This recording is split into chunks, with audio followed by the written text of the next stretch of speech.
Here's how to send Robux directly to a friend on Roblox. You need Robux Plus to send Robux. The sender must have it, but the person receiving does not need it. Both people do need to have verified their age.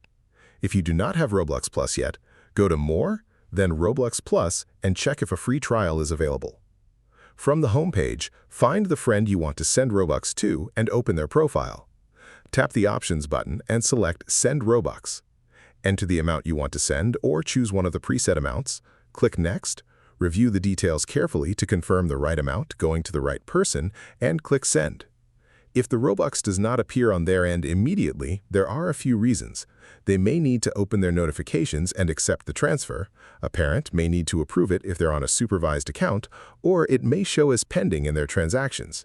Give it a few minutes before assuming something went wrong. If this helped you out, hit that subscribe button for more straight-to-the-point tutorials on step-by-click.